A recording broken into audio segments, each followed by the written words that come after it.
এটা আমার ভেতরে নেই তখন, একদমই ছেলে মানুষ।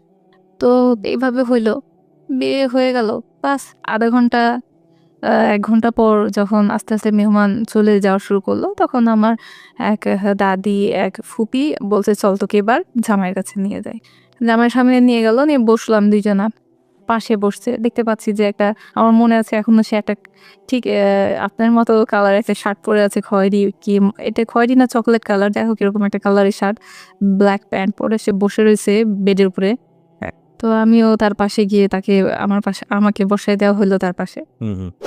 তখন আমি বুঝতেছি না এবার নেক্সট কি করব, কি বলবো? তার সাথে কিভাবে কথা শুরু করব? তার সাথে তো ফোনে কথা হয়েছে, সেটা আলাদা। ফেস টু ফেস আমাদের কথা হয় নাই। তো আমার খুব মানে লজ্জায় লাগতেছিল। পরে তখন আমার দুলাভাই বললেন যে, "আজকে যখন কালমা হয়ে গেছে, বিয়ে যখন হয়ে গেছে, তখন জোড়া ভাঙা যাবে না। মানে আমাদের দেশে এটা চাল। যেইভাবে হোক বিয়ে তো হইছে। আজকেই হোক আর কালকেই হোক, মানে একদিনের জন্যই হোক, বিয়ে হইছে, জোড়া এক রাতের জন্য হলেও ভাঙা যাবে না। জামাইকে থাকতে হবে।" তো জামাইকে থাকতে হবে ঘরের মধ্যে, মানে বাসার মধ্যে কেমন পরিবেশ? তো আমার দুলাভাই বললেন যে, মানে আমার বাবা-মায়ের সাথে কথা বললেন যে, আমি তাদেরকে একটু গিফট করি। গিফট কেমন?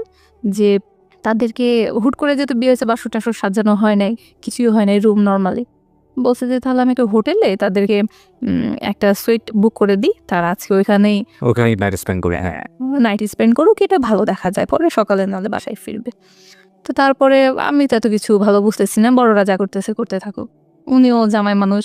হ্যাঁ, কিন্তু একটা বিষয় বোধহয় আপনার এখানে বলতেই হবে, সেটা হচ্ছে আপনি তো একটা মন থেকে রিসিভ করেছেন। কজ আপনার যে হিরো যেই ড্রিমটা ছিল, সেটা তো আপনি দেখলেন যে না, সে সব দিক থেকেই পারফেক্ট। হ্যাঁ, আর ফ্যামিলিগতভাবে হয়ে গেছে। সবকিছুতে এবং ফ্যামিলিগতভাবে। So you are happy. Of course you are happy. Definitely happy. First love, first man. হ্যাঁ, সেটাই, সব দিক থেকেই পারফেক্ট। হ্যালো দর্শক, এতক্ষণ আপনারা কিছু জীবনের মর্মন্তুদ ঘটনাগুলোর কিছু অংশ শুনেছেন। আরো কিছু ঘটনা আপনাদের সামনে বিস্তারিতভাবে তুলে ধরবো।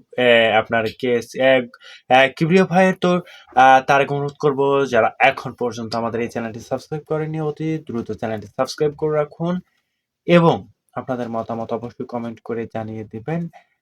আর যারা এখন পর্যন্ত ভিডিওতে একটি লাইক দেননি, অবশ্যই ভিডিওটিতে একটি লাইক দিন। তো চলুন দেখে আসি।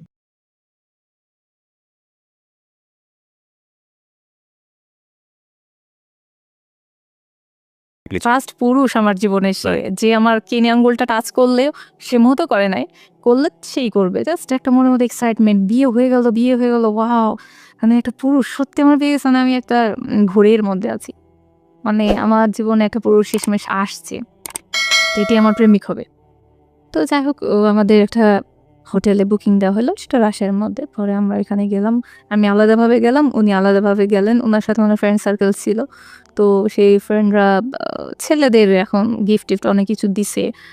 খাবারের জন্য অনেক ফ্রুটস নিয়ে আসছে বাজার থেকে, ফুল-টুল নিয়ে এসে যেভাবে বাসর-টাসর সাজানো দরকার, হোটেলের রুম তারা ১ ঘন্টার মধ্যে, মানে হোটেল কর্তৃপক্ষই সাজায় দিছে।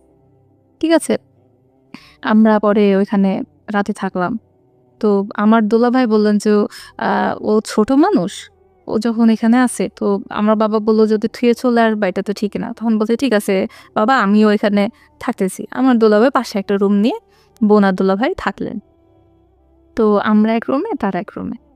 তো আমাদের রুমে যেহেতু অনেক বাসর-টাসর সাজানো হইছে, তো উনি আমার বেডে বসে থেকে টেলিভিশন দেখতেছেন, হোটেল রুমে টেলিভিশন। উনি একটা সিনেমা দেখতেছেন। তো অলমোস্ট সিনেমা দেখতে, দেখতে অনেক রাত হয়ে গেছে। প্রায় ১টা-১.৫টা বাজে। অনেক রাত হয়ে গেছে। আমাদের এখানেও অনেক রাত ১২টা বেজে গেছে। আমরা একটা বিরতি নেব। ছোট্ট একটা বিরতি নেব প্রিয় শ্রোতা। ছোট একটা বিরতির পর নিশ্চয়ই আমরা ফিরে আসবো। আপনারা শুনছেন মিস্টার ম্যাঙ্গো ক্যান্ডি প্রেজেন্স জীবন গল্প। আমি আজি কিবরি আপনার সঙ্গে রয়েছি। আজকে এখানে জীবন গল্প বলছেন খেয়ালি, এবং সেই খেয়ালি এসছেন সেই সুদূর রাজশাহী থেকে, এবং তিনি ১ মাস যাবত, মাত্র ১ মাস যাবত আমাদের এই অনুষ্ঠানগুলো ইউটিউবে শুনে তার মনে হয়েছে তার নিজের জীবন গল্পটাও বলা উচিত। সেজন্য তিনি এত কষ্ট করে রাজশাহী থেকে আসা, কিন্তু একটা অনেক বড় জার্নির ব্যাপার। উনি একদিন এসে ঢাকায় স্টে করেছেন, আমি যদি ভুল না করে থাকি, এবং ঢাকায় স্টে করে তারপরে আজকে উনি স্টুডিওতে এসছেন এবং গল্প বলার শেষে আবার উনি বাড়ি চলে যাবেন। সো এই ডেডিকেশনটাকে আমরা রেসপেক্ট জানাই অফকোর্স। এই জন্যই আমি বলি যে ঢাকা এফএম এর নেটওয়ার্ক সারা বাংলাদেশ ব্যাপী। আর যারাই আমাদের এই অনুষ্ঠানে আসতে চান, প্লিজ আমাদেরকে ফোন করবেন। আমাদের ফোন নম্বর হচ্ছে 09611904904। আমি আবারও বলছি 09611904904। বাই দ্য ওয়ে, বিরতিতে যাবার আগে আপনাদেরকে যেটা বলতে চাই, আপনারা শুনছেন মিস্টার ম্যাঙ্গো ক্যান্ডি প্রেজেন্স জীবন গল্প, এবং যখন একটু করা, যখন মন বসে না কোনো কাজে, তখন মন ঠিক করতে মুখ দিতে পারেন কাঁচা আমের স্বাদে। From mister mango candy, good mood guaranteed. আর যে কি প্রিয়, আপনার সাথে রয়েছি, ফিরছি ঠিক রাত 12টায়। শুনছেন আর জি কিবরিয়ার সাথে মিস্টার ম্যাঙ্গো ক্যান্ডি প্রেজেন্টস জীবন গল্প।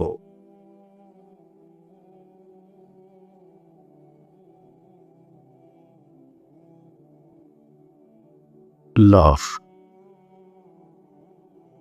hate, challenge, motivation, lies, truth, impossible, virtue, morality, something beyond entertainment. Welcome to my stage of reality. Stay tuned. Sunday and Wednesday with me, RJ Kibriya, only on Dhaka FM 90.4.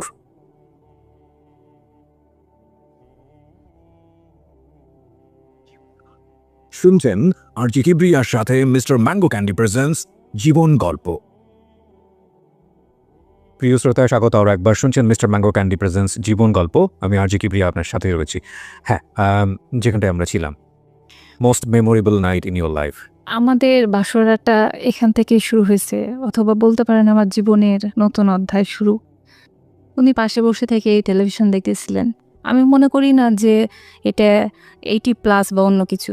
18+ মানে 18 18 বছরের প্রাপ্তবয়স্কর জায়গা থেকে আপনি বলছেন, right? আপনি বলুন, আমি আমার জায়গা থেকে নিশ্চয়ই বিষয়টাকে ব্যাখ্যা করব। কারণ অনেকেই যেটা মনে করে যে এই যে খুব পার্সোনাল একটা লাইফ, এটা কেন লাখ লাখ মানুষের সামনে শেয়ার করা দরকার আছে? অফকোর্স তারা তাদের জায়গা থেকে লজিক্যাল এটা মনে করেন, কিন্তু পার্সোনাল ব্যাপারটা যখন পাবলিক ইন্টারেস্ট হয়ে দাঁড়ায়, ইন দ্য সেন্স এমন কিছু ঘটেছে যেটা আসলে মানুষকে বলে মানুষকে সচেতন করা যায়, মানুষকে বলে এমনভাবে বলে সচেতন করা যায় যেটা আসলে পার্সোনাল থাকে না বা পার্সোনাল ফিলিংসের জায়গায় থাকে না, তখন সেই বিষয়টাকে আসলে পার্সোনালি নেওয়ার কোনো সুযোগ নাই।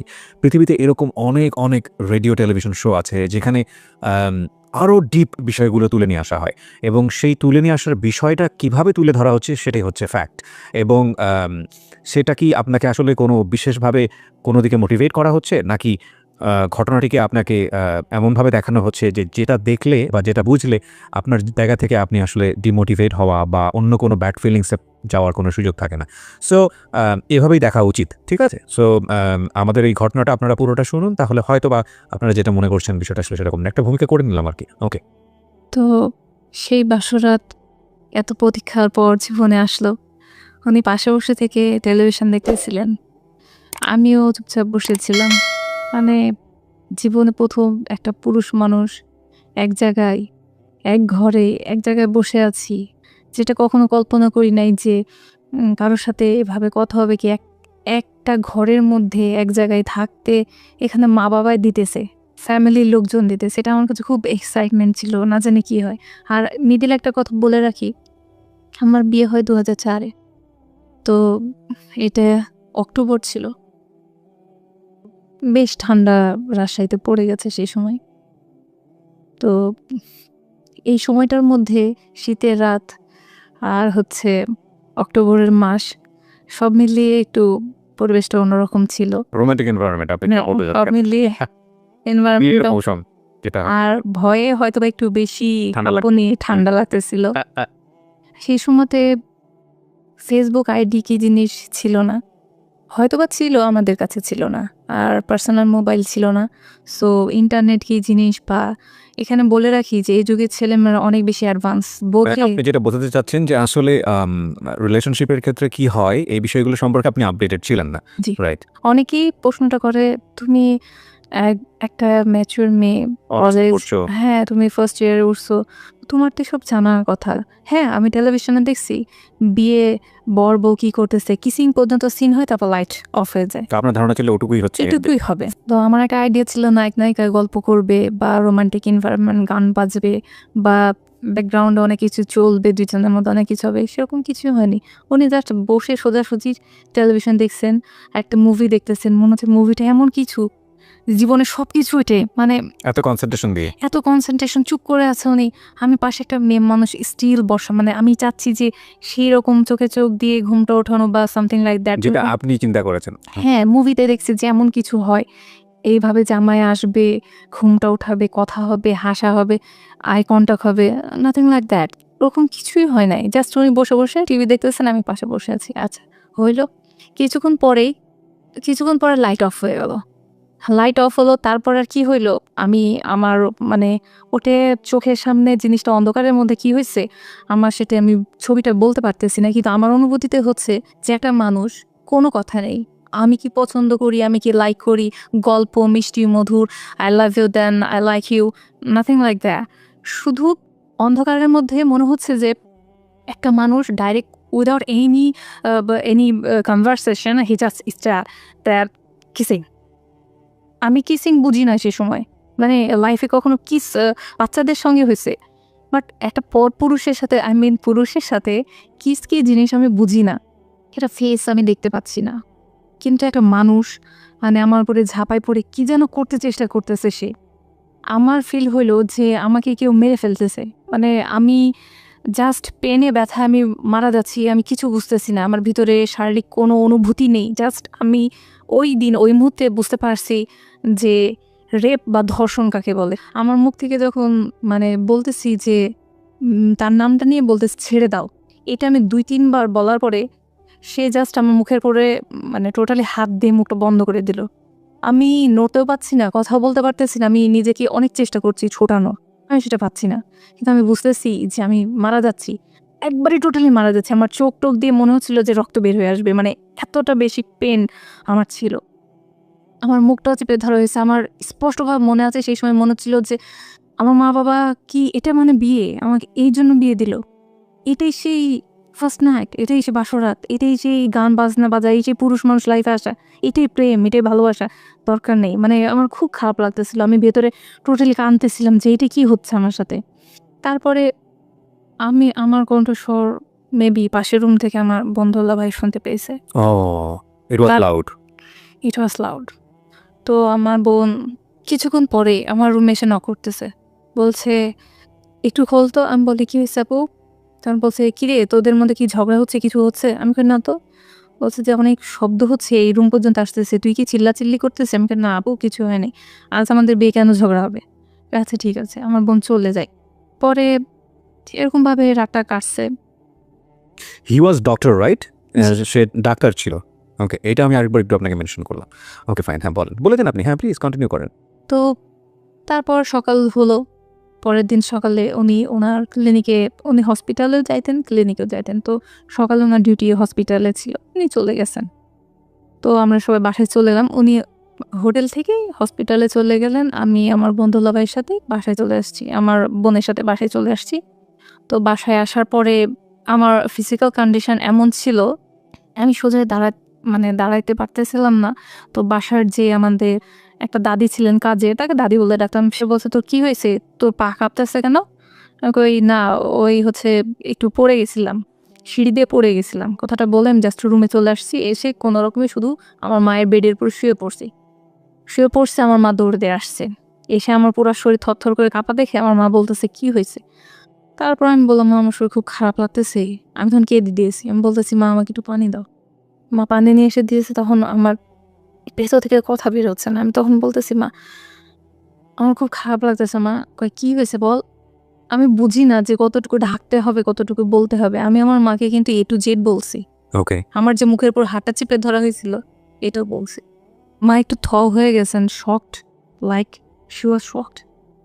মানে তিনি এটা এক্সপেকটেশন করেননি যে আমি সবকিছু খুলে এভাবে বলে দিব আর উনি এটা শুনবেন, কারণ উনি অভিজ্ঞ একটা মানুষ।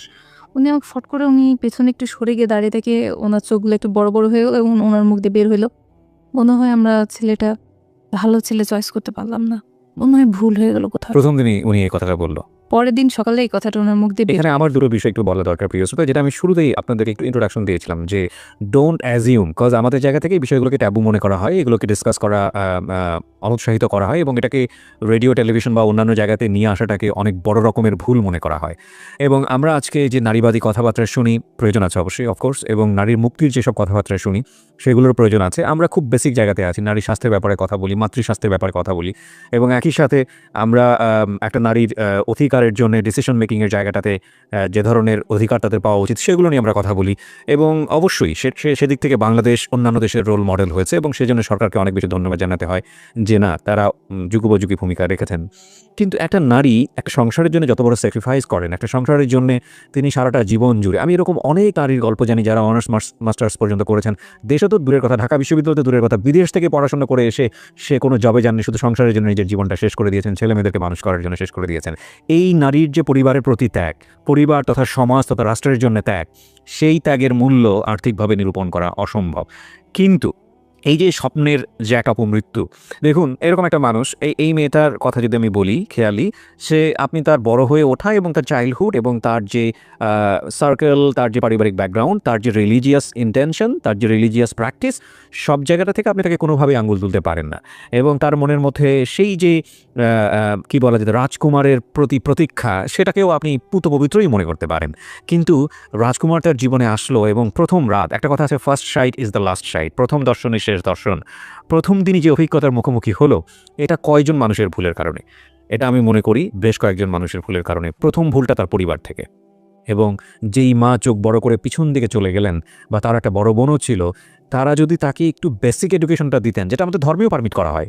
হ্যাঁ, আমি কিন্তু এখানে ধর্ম বহির্ভূত কোনো কথা বলছি না, আমাদের ধর্মে অনেক বেশি পারমিট করা হয় এবং সুস্থ উপায়ে তাকে এই সব বিষয়ে জ্ঞান দেওয়ার জন্যে, এবং সেটা তিনি দেননি, পরিবারের কেউ দেননি। সো এটা একটা বড় রকমের ভুল। দ্বিতীয় ভুলের জায়গাটা আপনি আসেন, এটাকে আপনি কীভাবে কনসিডার করবেন? দেখুন, সে একজন ডক্টর এবং সে এক্সপেক্টেডও ছিল, তার জীবনে কিন্তু এই ভদ্রমহিলা এক্সপেক্টেড ছিল, যে কারণে ফোনে কথাবার্তা হয়েছে, চেয়েছে, বিয়ে শাদী করেছে। তো এতটুকু পরিমাণ কনভারসেশন তো তাদের মধ্যে হতেই পারতো। আর যদি নাই হয়ে থাকে, যদি বুঝলাম যে ঠিক আছে সে অনেক বেশি হেজিটেশন ফিল করতেছে এবং সেই হেজিটেশনের জায়গা থেকে মেয়েটাকে সে রিসিভ করতে পারছে না, ঠিক আছে, তারপরে হয়তো বা সে ভুল করে এরকম একটা কাজ করে ফেলেছে, তাহলে এই লম্বা সময় ধরে বারবার হোল নাইট, এবং তার তো একটু হলেও ওই জায়গাটায় নিজেকে সংবরণ করাটা উচিত ছিল। তো সব কিছু মিলিয়ে যে ঘটনাটার যে রেজাল্টটা দাঁড়ালো, সেটা হচ্ছে একটা মেয়ে সুস্থ উপায়ে বা যে কোনোভাবেই হোক বড় হওয়া, এবং তার জীবনের যে চরমতম একটা স্বপ্ন, সেই স্বপ্নের মারাত্মক রকমের অপমৃত্যু। এবং এই অপমৃত্যুর কফিনে পেরেক মারল হচ্ছে পরের দিন সকালবেলা তার মা, এবং যখন সে এক ধাপ পিছিয়ে গিয়ে বলল যে আমরা মনে হয় ভুল ছেলেটাই চয়েস করলাম, এটা তো তার মেয়ের মনের মধ্যে আরও বড় সন্দেহ তৈরি করবে, রাইট? সো আপনারা দেখুন, এই ঘটনাটিকে ওই বাংলা সিনেমার বাসর রাত হিসেবে দেখলে হবে না, আমি বরং এই ঘটনাটিকে এভাবে দেখতে চাই যে একটা মেয়ের জীবনের ভয়ানকতম রাত, এবং সেটা শুধুমাত্র খেয়ালের জীবন না, বাংলাদেশের অনেক মেয়ের জীবনে এরকম ঘটনা ঘটে। এবং আমরা মনে করি এই বিষয়গুলো নিয়েও আমাদের সচেতন হওয়ার প্রয়োজন আছে, কারণ সুস্থ সম্পর্কের ক্ষেত্রে প্রত্যেকটা বিষয়েরই সুন্দর বিন্যাস প্রয়োজন। জি, আমরা যেখানটায় ছিলাম আমি সেখান থেকে আবারও ফিরে আসতে চাই। আপনি আপনার মা এরকম একটা কথা বলে ধাম করে পিছিয়ে গেলেন, তারপর? সেদিনটা এভাবে কেটে গেল অসুস্থতার মধ্যে শুয়ে থেকে। তো ঠিক সেদিন রাত্রে আমি ওনাকে ফোন করছি, নিজে থেকেই টেলিফোনে ফোন করছি ওনার চেম্বারে। আমার মানে আমার সমানে ব্লিডিং হচ্ছিল শরীর থেকে। মানে আমি 5 ফিট 5 ইঞ্চি, সেই হিসাবে আমার ওয়েট ছিল 45 কেজি। তো আমার এত ব্লিডিং হচ্ছিল, আমি তাকে ফোন করলাম যে, "তুমি আমাকে ডাক্তারের কাছে কি নিবা না?" উনি ডাইরেক্ট বললেন, আমার কথাটা স্পষ্টভাবে মনে আছে, একটা পড়া মুখস্থ করার মতো, আমার আজও মুখস্থ আছে কথাটা তার। সে বলছে, "আমি কিচ্ছু জানি না। কেন হয়েছে, কি হয়েছে আমি কিচ্ছু জানি না। আমি এসবের রেসপন্সিবল না। আমি এসবের জন্য আমি মোটেও রেসপন্সিবল না। কি হয়েছে আমি জানি না। কেন ব্লিডিং হচ্ছে আমি জানি না।" সে কথা বলে আমার তখন মনে হলো যে আমাকে কেউ 100 ভোল্ট সে আমাকে শক দিল। মানে আমি পুরো থ হয়ে গেছি। আপনি একটু মাইক্রোফোনের কাছে আসুন প্লিজ। আমি ওনার সাথে মানে কি বলবো আমি অ্যাকচুয়ালি বুঝতে পারছিলাম না আমি অ্যান্সার কি দিব, রিপ্লাই কি হবে। তো এটা কি একটা মানে তর্ক বিতর্কে তখন বুঝি না। ফার্স্ট একটা পুরুষ। She was doctor, right? G. Very unfortunate. আর আমাদের এটা second day, Right. Day of second of our marriage life. Right. তো সেকেন্ড ডেতে তার সাথে আমি কিভাবে কনভারসেশন করব, আই ডিডন্ট নো দ্যাট। তো আমি শুধু তাকে বলছি যে ওকে ঠিক আছে, আমি ফোনটা রেখে দিয়েছি, উনিও ফোনটা রেখে দিয়েছেন। ওই দিনটা পার হয়ে গেছে। থার্ড ডে উনি আমাকে সকাল 11টার দিকে ফোন করছেন। ফোন করে উনি বলছেন যে ঠিক আছে, আজকে তোমার অ্যাপয়েন্টমেন্ট নিয়ে রাখছি, বিকাল 5টার দিকে রেডি হয়ে ক্লিনিকে চলে আসবা। তো আমার হাজব্যান্ড যে ক্লিনিকে জব করতেন সেটার 2টা শাখা ছিল। তো একটা শাখায় উনি বসতেন, আরও ডক্টররা বসতেন, আর একটা শাখায় গাইনিকোলজিস্টরা বসতেন, যেখানে আরও অনেক ডক্টররা বসতেন। তো সেইখানে 2য় শাখাতে নিয়ে যাওয়া হলো। উনি ওয়েট করতেছিলেন, আমি গেলাম। যাওয়ার পরে যে সিনারিটা দেখছি, উনি জাস্ট ওয়াইফকে রিসিভ না করে উনি দূর থেকে দেখতেছেন যে আমি রিক্সাতে নামছি। উনি ওইখান থেকে আমাকে ইশারা করে বুঝাইছেন যে ভেতরে আসো বলে উনি আগে আগে চলে গেছেন, আমি পেছন পেছন আসতেছি। আমি কিন্তু কিছু দূর গিয়ে মানুষের ভিড়ে তাকে দেখতে পাচ্ছি না। তো উনি দূরে থেকে আবারও আমাকে দেখে হাত ইশারা করলেন। মানে উনি জাস্ট ওয়াইফকে যে মানুষ নিয়ে যায় পাশে করে, এখন বুঝি যে ওয়াইফকে মানুষ সঙ্গে করে নিয়ে যায়। তো উনি জাস্ট হাত ইশারা করলেন, আমি চলে গেলাম, ঠিক আছে। পরে ডক্টরের রুমে নিয়ে যাওয়া হলো গাইনিকোলজিস্ট। উনি বসতে বললেন। উনি পার্সোনালি আমাদের চিনতেন, কারণ আমার দোলা ভাই ওইখানকার স্টাফ। সো বললো, পিচ্ছি তুমি কেমন আছো? আমি কই, ম্যাম এরকম অবস্থা। তো উনি আমাকে জাস্ট চেক আপ করলেন, চেক আপ করে বললেন, বলে তোমার জামাইকে ভেতরে ডাকো। কি করে? আমি কই, আপনাদের এখানকার স্টাফ। তো বলছে, তাই? কি করে সে? আমি বললাম যে সে বিদেশ ডক্টর, ভিতরে ডাকো তাকে। তাকে ডেকে আনা হলো, তাকে বসিয়ে তখন বলা হলো যে, এই ছেলে, এ পিচ্চির মেয়েটার সাথে কি করেছো?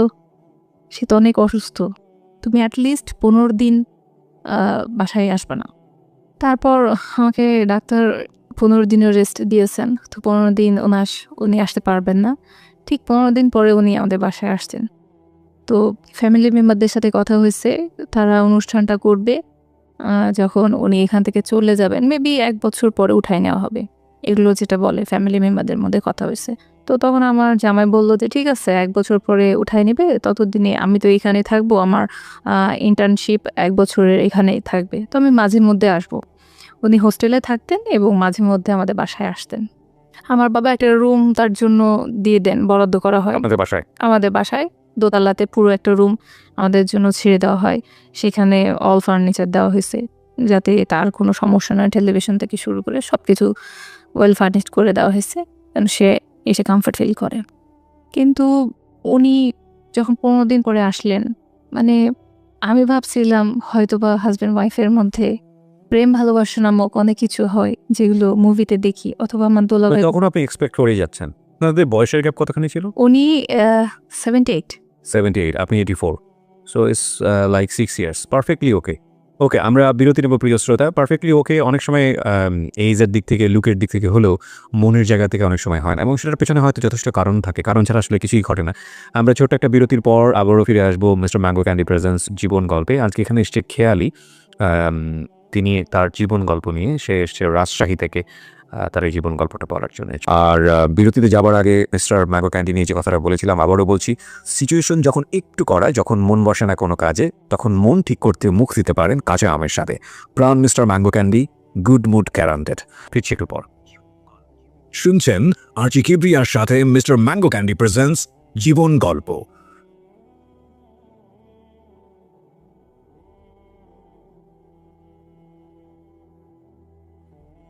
Love, hate, challenge, motivation, lies, truth, impossible, virtue, morality, something beyond entertainment. Welcome to my stage of reality. Stay tuned. Sunday and Wednesday with me, RJ Kibriya, only on Dhaka FM 90.4.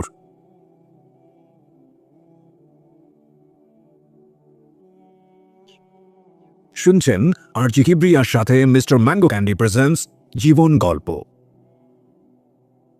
Welcome back once again. আপনারা শুনছেন জীবন গল্প, mister mango candy presents জীবন গল্প। আমি আরজি কিবরিয়া আপনার সঙ্গে রয়েছি। আর আমাদের এই অনুষ্ঠানে একটা ছোট ভিডিও ক্লিপ, মানে আমাদের এই অনুষ্ঠান যেভাবে হচ্ছে এখানে ধারণ করা হয়েছে, সেই ভিডিওটি আমরা পোস্ট করেছি আমাদের YouTube channel www.youtube.com/RJKibriya FM, RJKEBRIA FM। ছোট্ট একটা ভিডিও ক্লিপ, যেটা দেখে হয়তো আপনি পুরো অনুষ্ঠান সম্পর্কে ধারণা পাবেন।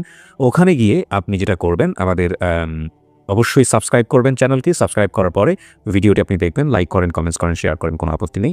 আর আমাদের এই পুরো অনুষ্ঠানটি আপনারা পাবেন ঢাকা এফএম এর ইউটিউব চ্যানেলে। ঢাকা এফএম নামে ইউটিউবে খোঁজ করলেই হবে। জি, আমরা যেখানটায় ছিলাম খেয়ালি। তারপর উনি ঠিক 15 দিন পরে যখন আসলেন, তখনও হয়তোবা আমি এক্সপেকটেশন আমার ছিল যে হাসব্যান্ড ওয়াইফের মধ্যে যেমন হাসি, মজাক, আনন্দ, ফুর্তি, গিফট দেওয়া নেওয়া, এরকম কিছু আহ্লাদ মুহূর্ত কিছু কাটাবো। উনি তখনও এসে নীরব, খামোশ। তো উনি আসলেন, নর্মালি থাকলাম। যেভাবে চলতেছে। প্রায় 1 মাস হয়ে গেছে আমাদের রিলেশনের, হাসব্যান্ড ওয়াইফের রিলেশন। উনি আসেন, যান। আমার ভিতরে মেবি ধীরে, ধীরে এক্সপেকটেশন অ্যান্ড ফ্রাস্ট্রেশন দুটোই গ্রো করতেছে। মানে আমি কিছু মিলাতে পারছি না, আর কিছু মিলিয়ে পাচ্ছি না। তো সব মিলিয়ে আমার ভেতরে অনেক বেশি হাহাকার শুরু হয়ে গেল। কেন? মানে অনেক প্রশ্নবোধক চিহ্ন। হয়, হয়। এটা কেন হচ্ছে? এখন আমার পুরো লাইফটা এখন ওকে ঘিরে। এখন এডুকেশন এক সাইডে চলতেছে, ফার্স্ট ইয়ার, সেকেন্ড ইয়ার চলতেছে। বাট এই যে সময়টার মধ্যে সে আমার লাইফে আসছে, তার লাইফটাও আমি তার সঙ্গে কাটাচ্ছি। আপনি কি অনার্স করছিলেন তখন? কোন সাবজেক্টে? এটা হচ্ছে জুওলজি। জুওলজি। কোথায় পড়ছিলেন? এটা রাজশাহী কলেজে। রাজশাহী কলেজে। ওকে। এইভাবে আমার পড়াশোনা চলছে, তার সঙ্গে আমার রিলেশনশিপও চলছে। আমি কলেজও করতেছি, বাসাও মেইনটেইন করতেছি। তো তারপরে আমার বান্ধবীরা জিজ্ঞাসা করতো, "কেমন চলতেছে বলো?" আমি কই, "হ্যাঁ, অনেক সুন্দর, এই সেই।" তখন তো এখন সেলফি হইছে। তখন সেলফি নামক, "কই দেখি তো তোমার জামাইয়ের ছবি।" তো উনার ছবি যখন একটা মানে ফটোগ্রাফি একটা ছবি ছিল, সেটা বের করে দেখাইছি। বলছে, "একদম শাহরুখ খানের মতো দেখতে, চুলের স্টাইল, মানে সৌন্দর্য অনেক সুন্দর তোমার জামাই। একদম তো দেখে মনে হচ্ছে চাচাতো ভাই-বোন।" মানে আমার ফেস আর তার ফেস, অবশ্য তার ফেস অনেক সুন্দর। বাট একটা চোখ বড়, বড়, মানে কানেকশনটা থাকে। তো আমাদের ২ জনের চোখ, ওরটা মেবি আরো বেশি বড়। নাকটা অনেক বেশি সুন্দর, সে অনেক ফর্সা। যাই হোক, সে অনেক সুন্দর। তো অনেকটা ফেসের মিল থাকতো। সে বলছে যে, "একদম তোমার কাজিনের মতো। তো এটা কি তোমার রিলেটিভ?" আমি বলছি যে, "না, এটা রিলেটিভ না। সে ঢাকার মানুষ, আমি রাজশাহীর মেয়ে।" তো যাই হোক, এভাবে চলতে 1 মাস বের হয়ে গেছে। আমার দুলাভাই জানতে পারছেন আমার বোনের মাধ্যমে। আমার বোন আমাকে জিজ্ঞেস করছিল যে, "কেমন কি?" কিছু পার্সোনাল মুহূর্ত বোনদের সাথে, চাচী ফুপুদের সাথে শেয়ার করা যায়। তো আমার বোন জিজ্ঞাসা করছে, কি ব্যাপার, কেমন কি?" তো আমি অনেক কিছু বলছি। তখন আমার বোন এসে আমাকে বলল যে, "তোমাদের রিলেশনটা বিল্ড করতে হলে তোমাদের মধ্যে মহব্বত দরকার। তো ২ জনের মধ্যে ইন্টিমেসি দরকার। ২ জন ২ জনকে সময় দাও। তো এইভাবে সময় দাও, ও তো সময় দাও বোঝে না।" তো আমার দুলাভাই একদিন তাকে রাখছে বাসায় ডেকে, বলছে যে, "তোমরা ২ জনে রেডি হও।" আমি আমার হাসব্যান্ডকে বলছি যে, "দুলাভাই বলল তোমাকে রেডি হতে, তুমি রেডি হও।" বলছে, "কেন? কোথায় যাব? কি ব্যাপার?" আমি বলতেছি, "দুলাভাই কোথাও নিয়ে যাবেন আমাদের। মনে হয় কোথাও বেড়াতে।" "কোন জায়গায় নিয়ে যাচ্ছে? কেন নিয়ে যাচ্ছে?" উনি অনেক মানে প্রশ্ন করতেছেন।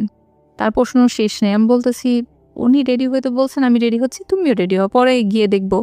উনি আমাকে বলেন নাই কোথায় নিয়ে যাবেন। প্রিয় তো দর্শক, তুমি রেডি আপনারা হও।" কিন্তু তো ইতিমধ্যে উনি রেডি সম্পূর্ণ হইছেন। ভিডিওটি হওয়ার দেখলেন। পরে এগুলো সবকিছুই আমার দুলাভাই কিন্তু আমাদের 2 আপনারা জনকে জানেন জাস্ট যে কিছুটা সময় কেসে আমাদের 2 কিবরিয়া জনকে ভাই কিন্তু এই সকল ভিডিও কিন্তু বাংলাদেশের সব জায়গায় থেকে মূলত করে থাকে। যাদের জীবনে ঘটে যাওয়া যে সকল ভিডিওগুলো সেগুলো কিন্তু এখানে উপস্থাপনা করা হয়। এরই ধারাবাহিকতায় কিন্তু অনেক কিন্তু সমাজে ঘটে যাওয়া বিষয় সম্পর্কে সকলে কিন্তু সজাগ হয়। সেরকম কিন্তু দৃষ্টান্তমূলক এই সকল ভিডিও কিন্তু তাই আপনাদের মাঝে তুলে ধরা হয়। ভিডিওটি যদি ভালো লাগে অবশ্যই ভিডিওটিতে একটি লাইক করে দিবেন এবং আপনার মূল্যবান মতামত কমেন্ট করে আমাদের জানিয়ে দিবেন যাতে আপনারা পরবর্তীতে আপডেট সকল ভিডিও পেয়ে যেতে পারেন। সকলে ভালো থাকুন, সুস্থ থাকুন। ধন্যবাদ।